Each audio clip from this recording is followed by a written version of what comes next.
Hello my people, you are welcome to my channel Agbawabura Biewo Oshiori.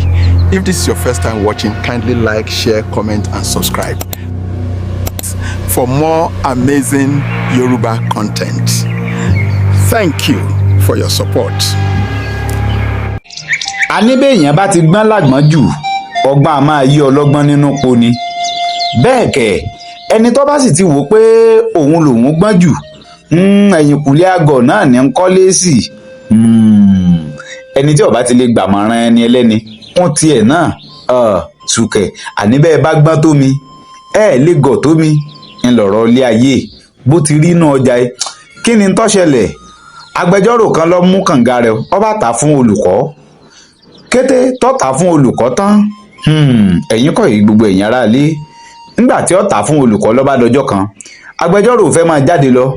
Ló bá wò pé ebó òun kú gbọ́n, òun kú ti ta kànga òun. Ló bá lọ bá olùkọ́.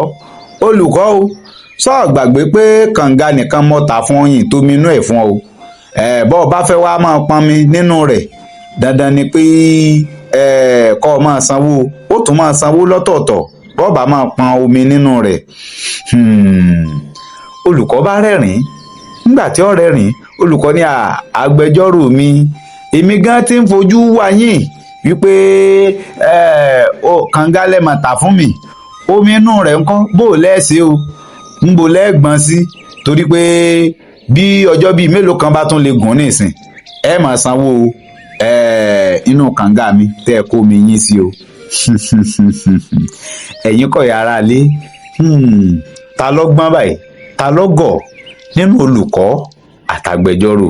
Agbẹjọ́rò gbàgbé pé olùkọ́ ló kóhun tó wá di agbẹjọ́rò tó ń dà lónìí.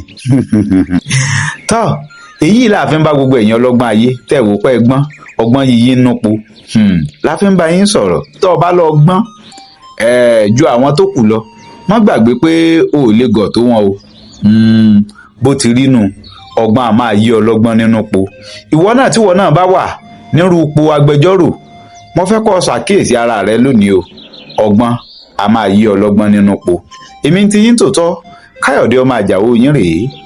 Ọmọ ayé mi ọ̀dà, àwa ìṣépè ràn wá. Káyọ̀dé aláyọ̀ ká pàdé níre, ká má dolódì lẹ́yìn ara wa o. Títí ìgbà míì tátùn máa láǹfààní àti pàdé. Ẹ kú ètí gbọ́, ẹ ǹlẹ́ ń bẹ̀rùn, ẹ kú kalẹ̀. Hello my people, Nami Be Aroyoba. If you never subscribe to my YouTube channel Agbawabura Biewo Oshiori, you are wrong.